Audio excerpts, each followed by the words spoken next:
Ya, Assalamualaikum warahmatullahi wabarakatuh. Selamat malam pemirsa dan dimanapun Anda berada pada malam hari ini. Berjumpa kembali bersama saya Agustiada di Aceh menuju Pemilu Damai. Nah, saya tidak sendirian pada malam hari ini. Langsung saja kita akan berkenalan dengan pakarnya, yaitu Dr. Effendi Hasan MA, selaku akademisi atau Wakil Dekan Visip Unsiah. Selamat malam, Assalamualaikum untuk Bapak Effendi. Waalaikumsalam, selamat malam. Pak, ini saya izin manggilnya Bapak Effendi atau Bapak Hasan ini Pak Lebih. Bapak Effendi. Bapak Effendi ya, selamat malam Pak. Selamat Selamat malam. bergabung di Studio ACTV. Terima kasih banyak saya diberikan kesempatan untuk bisa langsung bertatap muka dengan Anda. Ya, Pak Effendi Hasan, Anda seorang akademisi Wakil Dekan Visip Unsiah. Saya ingin tahu dulu, Anda juga seorang dosen yang pastinya di di Sospol. Sospol Unsiah. Saya dosen Prodi Ilmu Politik. Wow, jadi ini tepat sekali kita akan berbicara tentang politik sedikit ya Pak ya. Iya. Dalam pandangan Anda, apalagi kita pada malam hari ini akan berbincang dengan topik menjadi pemilih cerdas dengan tidak golput. Nah ini dari kacamata mahasiswa dulu nih Pak. Bisa jadi ada mahasiswa yang menjadi pemilih awal Pak ya. Pemilih pemula. Pemula, ya, maaf. pemilih Oke. pemula. Iya, benar. Bagaimana menurut Anda melihat fenomena yang seperti demikian Pak? Ya, berkaitan dengan pemilih pemula, memang kalau kita lihat jumlah pemilih pemula itu kalau di Indonesia itu jumlah itu 14 juta. Jadi sangat banyak ya. Luar biasa Pak. Sangat luar biasa. Jadi mereka menjadi pemilih yang sangat potensial ya. Jadi juga ini dan mereka itu menjadi rebutan setiap calon karena mereka itu banyak. Masih segar ya Pak? Masih segar. Jadi ide mereka juga sangat dibutuhkan karena masih fresh on the oven. Ceritanya seperti itu. Ya baik Pak, kita kembali untuk membahas menjadi pemilih cerdas dengan tidak golput, dan juga pemirsa nanti di segmen kedua dan juga segmen ketiga kami membuka line telepon interaktif untuk Anda yang ingin bertanya seputar ya topik kita pada malam hari ini, sekali lagi menjadi pemilih cerdas dengan tidak golput ya. Golongan putih atau golput nih pemirsa selalu muncul setiap pemilu. Meski undang-undang tidak melarang golput, tapi ini sangat tidak dianjurkan karena satu suara dari masyarakat sangat berarti untuk menentukan bangsa 5 tahun mendatang. Lantas apa keuntungan dan kerugian bagi pemilih jika tidak ataupun menggunakan hak pilihnya pada pemilu? Nah ini cocok sekali nih. Tadi sebelum kita opening nih Pak Effendi, Pak, saya ini adalah oknum sebagai oknum yang akan golput. Nah ini bagaimana Anda mendapati jika ada beberapa masyarakat yang mungkin ini sesuai dengan hati nuraninya ya Pak? Seperti apa jawaban Anda? Ya, saya selalu bertanya ya, kenapa kita mesti golput? Nah, kan? Jadi memang dalam secara teori itu golput itu terbagi pada 3. Oke. Pertama, golput teknis. Yang dimaksud dengan golput teknis adalah orang tidak bisa datang ke TPS itu karena beberapa persoalan teknis seperti tidak mendapat undangan, atau mereka setelah mencoblos suaranya itu rusak. Nah, itu yang namanya golput secara teknis.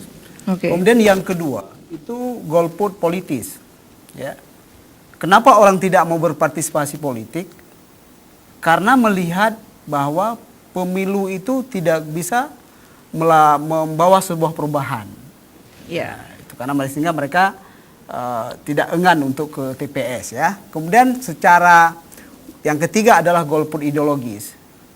Ya. Jadi orang tidak mau memilih atau mereka tidak mau ke TPS karena alasan bahwa demokrasi liberal ini bertentangan dengan nilai-nilai agama misalnya. Baik. Sehingga mereka melihat bahwa ini bertentangan agama, kita tidak perlu keluar untuk memilih. Jadi memang tidak sesuai dengan nilai-nilai agama yang mereka anut. Baik, nah dari 3 golongan yang tadi Bapak sebutkan, yang pertama golput teknis, politik, dan juga ideologis. Saya lebih tertarik kepada ideologis. Apakah juga untuk masyarakat Aceh yang ini kita bisa melihat bahwasanya lebih ke syariat Islamnya, mereka lebih bermasalah ini dengan golput yang seperti apa ini, Pak Effendi? Ya, kalau saya melihat dalam konteks masyarakat Aceh ya. Jadi ketika kita bicara persoalan berkaitan dengan demokrasi itu tidak bertentangan dengan Islam. Karena dalam Al-Quran sendiri kan sudah ada ayat ya, wasyawirhum fil amri, fa idza adamta fatawakkal 'ala Allah. Jadi itu memang jelas ayat yang mengandung yang mengandung arti bahwa bermusyawarah dalam segala sesuatu hal. Jadi dalam konteks umum demokrasi adalah bermusyawaratan. Bermusyawaratan, Ya. oke baik. Jadi tidak ada persoalan dengan masyarakat Aceh. Ya, tapi saya melihat mayoritas masyarakat itu golput karena melihat bahwa pemilu itu tidak membawa perubahan yang nyata bagi mereka. Iya, iya. Sehingga mereka lebih istilahnya jenuh ya. Mereka sudah jenuh sehingga mereka tidak mau ke TPS untuk memilih. Itu kebanyakan begitu saya melihat ya. Karena memang data-data dalam data-data menunjukkan ya. Misalnya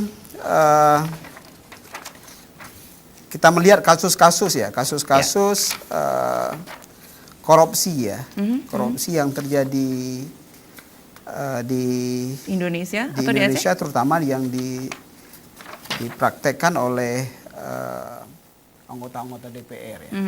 Misalnya kita melihat kasus korupsi yang melibatkan 41 ya dari 45 anggota DPRD Kota Malang periode 2014-2019. Itu satu kasus. Kemudian kasus korupsi 43 anggota DPRD Sumatera Barat periode 99 sampai 2004 senilai 5,9 miliar.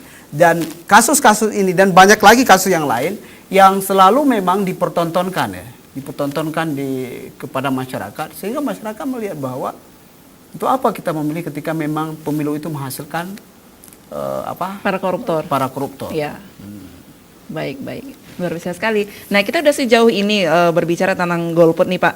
Nah, tadi sebelumnya juga Anda mengatakan bahwasanya ada banyak hal yang harus kita ketahui tentang pemilu 2019 nanti nih, Pak. Karena ini juga istimewa, pemilihan kita secara besar-besaran juga ya, sekaligus juga seperti apa, Pak Effendi? Ya, pemilu 2019 itu merupakan pemilu serentak. Ya. Ya. Dan ini akan menjadi satu model sistem kepemiluan di Indonesia pertama. Jadi tren lah ya, Pak ya? Ya, tren. Jadi kenapa dikatakan pemilu serentak? Karena nanti pada tanggal 17 April 2019, tepatnya hari Rabu, rakyat Indonesia akan memilih pertama presiden, kemudian DPRD, kalau kita di Aceh DPRA, kemudian akan memilih juga DPRK, kemudian akan memilih DPD, dan DPR RI.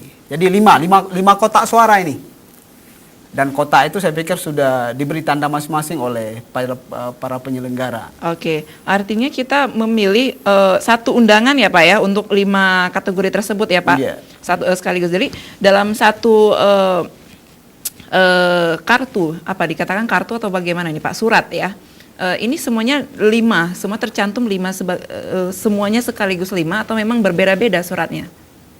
Itu berbeda-beda ya. Berbeda-beda. Presiden berbeda. Oke, baik. Nah, pemirsa nanti di segmen kedua ya kami menunggu interaktif Anda untuk bertanya seputar topik kita pada malam hari ini menjadi pemilih cerdas dengan tidak golput. Ya, kami akan segera kembali tetap di Aceh menuju pemilu damai.